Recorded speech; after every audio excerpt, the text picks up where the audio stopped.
So what's up, everybody, and thank you all for tuning in to another Wolf Sports Network exclusive interview. I'm Richard Reed, sitting here today with Cadence Griffin, and today we have a very, very special interview for you with with two representatives from the UWG track and field team, Valeyna Silva and Ricky Griffin. How y'all feeling today?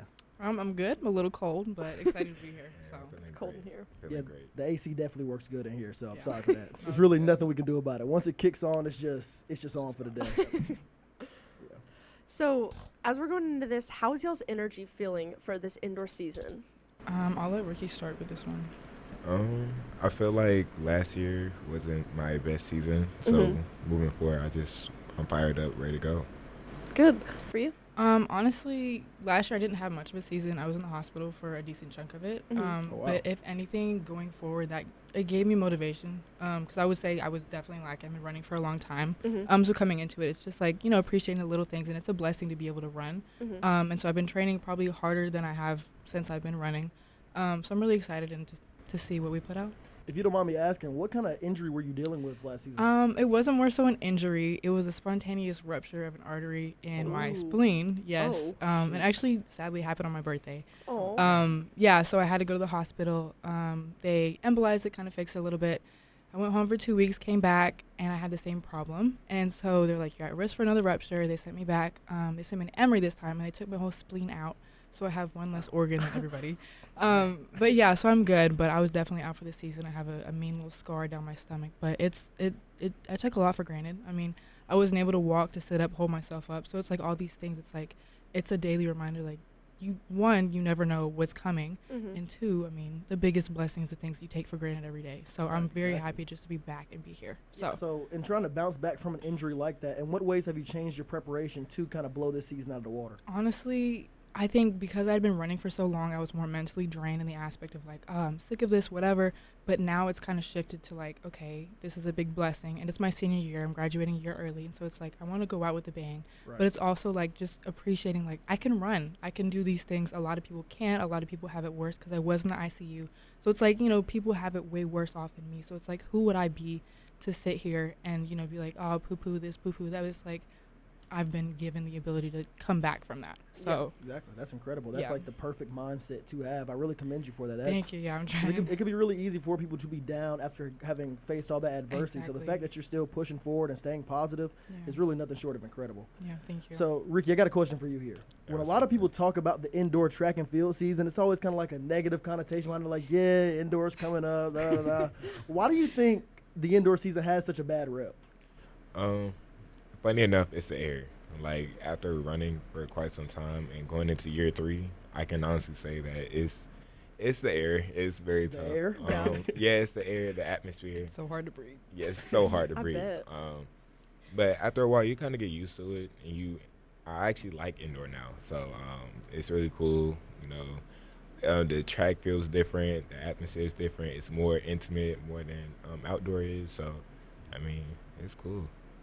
Do you feel the same way about the indoor season? You kind of dread it too? I'm not a big fan of the indoor season. I would say the biggest difference I feel like he didn't mention is the track is not 400 meter length, it's 200 meter. So if you run a 400, generally outdoor, that's a lap, right?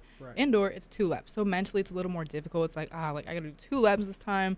And so also not only with the amount of like mental stuff added, it's set up differently. So it's like shorter curves, but they're steeper. So it's like learning to adjust your running for that. So some people excel in indoor and some people don't. Like me, I do short hurdles.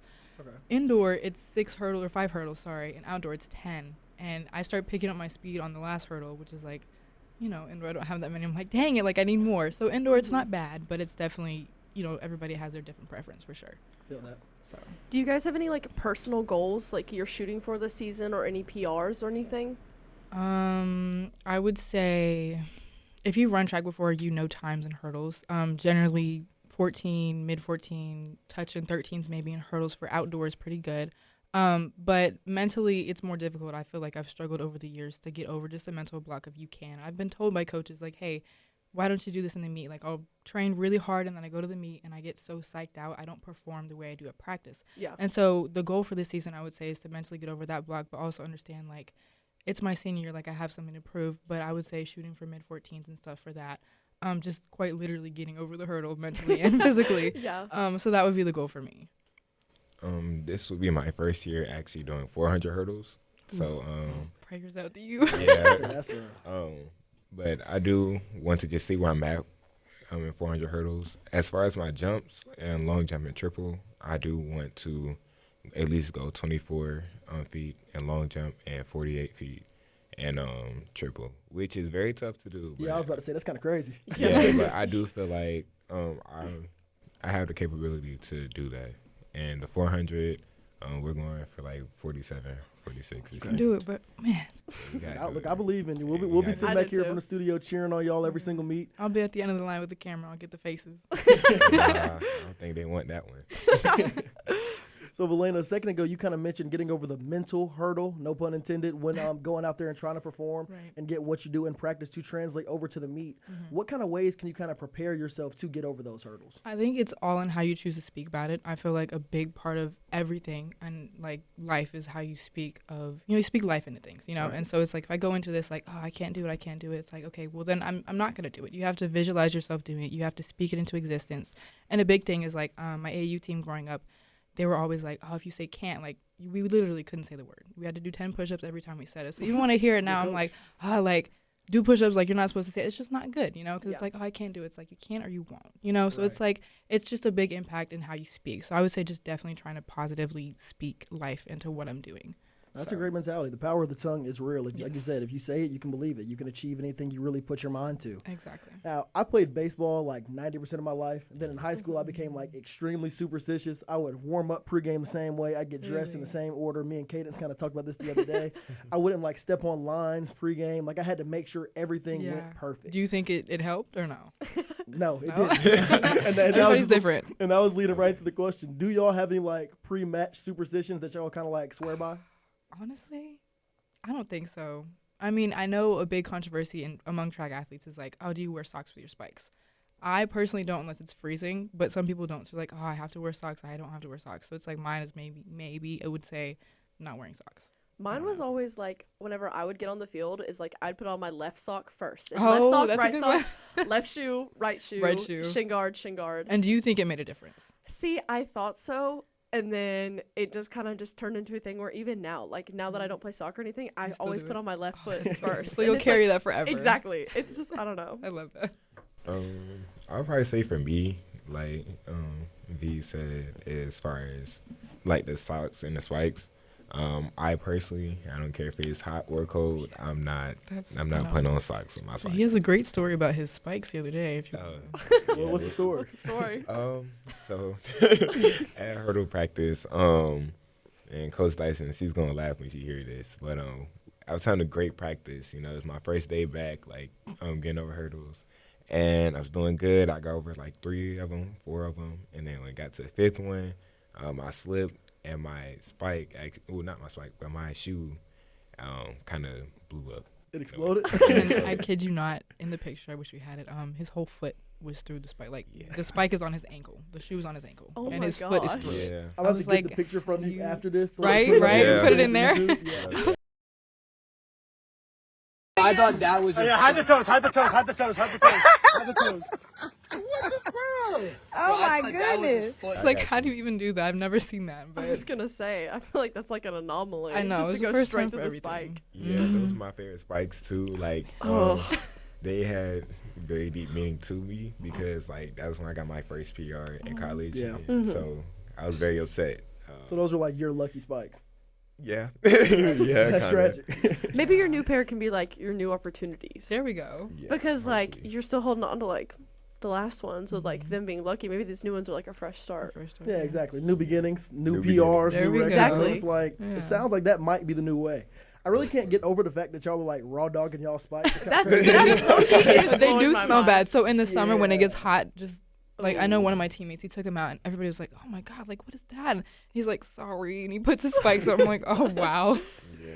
Maybe it's just because I played baseball, so like I couldn't fathom just going in my cleats with no socks. I could on. understand Say that. it. Yeah. Yeah, maybe it's just a disconnect there. I don't know. I was little gonna bit. say like that still just baffled me. The no socks, like, Yeah, you've never heard of that? no, I was gonna say I always assumed, because I kind of assumed it was the same way with like cleats. Yeah, 'Cause, like like- everybody's different, but True. I mean, if you think about it too, I mean, with my tennis shoes, yes, I wear socks. Yeah. Those definitely still Okay. stay. But I mean, you're light on your feet. Maybe no socks is kind of what I would correlate with it a little bit. But That's fair. Yeah. I get that. I can understand that. So moving into this season, are there any players that y'all have noticed have kind of taken a big step forward over the offseason that whose names we might need to remember as we kind of keep up with y'all throughout indoor and outdoor? let's see, I would say Ty Kendra. Ty Kendra. And she's a really good 400-meter runner. She's always been, especially coming in as a freshman. She broke a lot of records. I'm sure you heard her name. And another freshman I would mention is Elise as well. She's a 400-meter runner.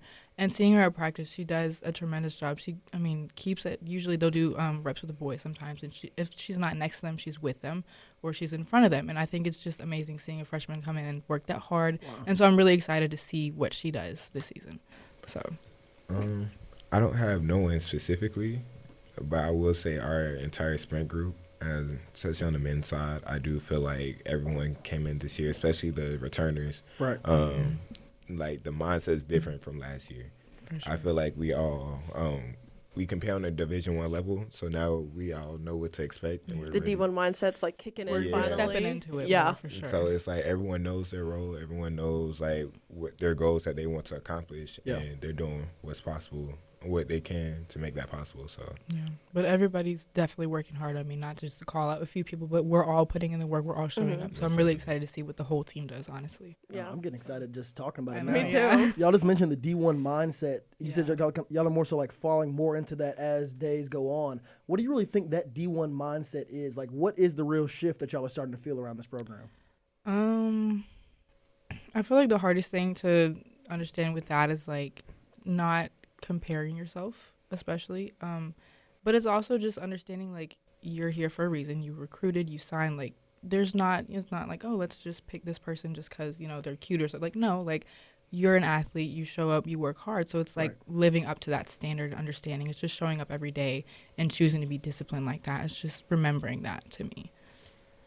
I can say from me and V, we both competed at Division II level before the transition to D1.